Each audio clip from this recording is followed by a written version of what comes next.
부산 브리핑입니다. 부산지방기상청은 이번 추석 연휴 부울경 지역이 고기압의 영향권에 들어 대체로 맑은 날씨를 보이겠다고 예보했습니다.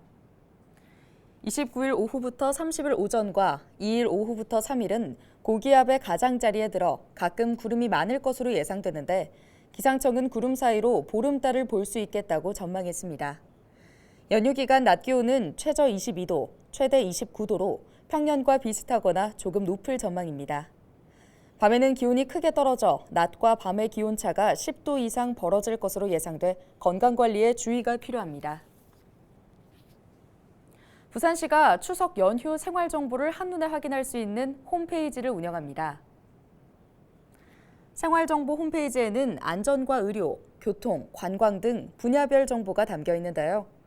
부산 시내 교통정보와 전국 고속도로 교통 상황, 우회도로 등을 실시간 확인할 수 있고 연휴 동안 광안대교 등 유로도로 8곳의 통행료가 면제되는 것도 안내합니다. 추석 중 운영하는 병원 약국과 코로나19 관련 치료 검사 정보도 제공합니다. 또 길어진 연휴 가족과 즐기는 문화체험, 전시 프로그램 안내 정보도 확인할 수 있습니다. 광안동의 한 치킨집에서 화재가 발생해 냉장고 등 집기류를 태우고 3천만 원의 재산 피해를 냈습니다.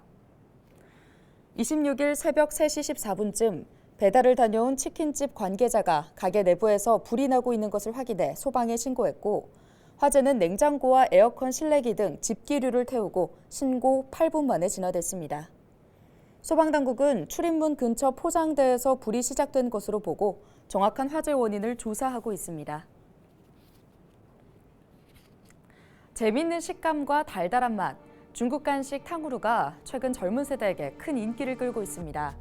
하지만 달달한 맛과 달리 끝은 씁쓸한데요. 바로 쓰레기 배출 문제 때문입니다.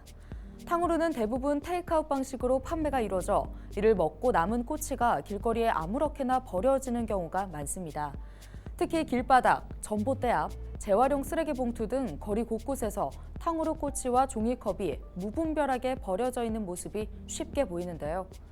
이렇게 남은 꼬치와 종이컵 쓰레기에 무단 투기가 잇따르자 환경미화원들은 바닥이 끈적해지고 벌레가 꼬이면서 업무가 배가 됐다고 토로하기도 했습니다. 탕후루 가게 업주들도 상황을 인식하고 자체적으로 쓰레기는 매장에 버려달라는 캠페인 안내문을 매장 입구에 붙여놓기도 했지만 역부족입니다. 손님이 이동하면서 무단으로 버리는 쓰레기까지 관리할 수는 없기 때문인데요. 전문가들은 단순히 양심에 맡기는 걸로는 부족하다, 과태료를 올리는 등 단속 실효성을 높여야 한다고 조언했습니다. 새로운 유행이 생기는 건 좋지만 남들에게 피해가 가지 않도록 뒷정리도 잊지 않는 성숙한 시민의식이 절실한 상황입니다.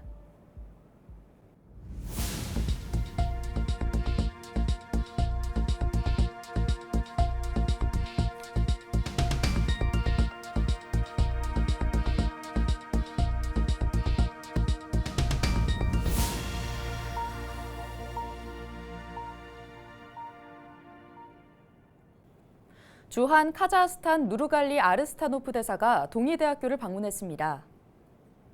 이번 방문은 동의대 한수환 총장을 만나 양국의 자동차 인재 양성과 교육 프로그램 협력 방안을 논의하기 위해서인데요.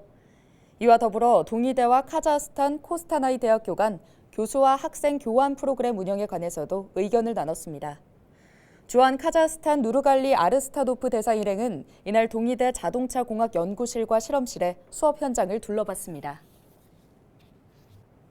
부산대학교와 부산교육대학교의 글로컬 대학 최종 선정을 지원하기 위해 부산시와 교육청, 지역대학, 상공계 등이 힘을 모읍니다. 부산시는 26일 글로컬 대학 추진 상황 보고회를 열고 본지정 실행 계획서 제출에 앞서 지역 수요 기반 맞춤형 인재 양성과 부산시 주력 산업 발전 방안 등 지산학 협력 특성화 전략들을 집중 논의했습니다. 최종안은 오는 10월 4일 글로컬 대학 혁신 비전과 전략 보고회에서 발표할 예정입니다. 올해 11월 교육부에서 10개 내외의 대학을 본지정할 예정입니다. 오늘 준비한 소식은 여기까지입니다. 지금까지 부산 브리핑이었습니다.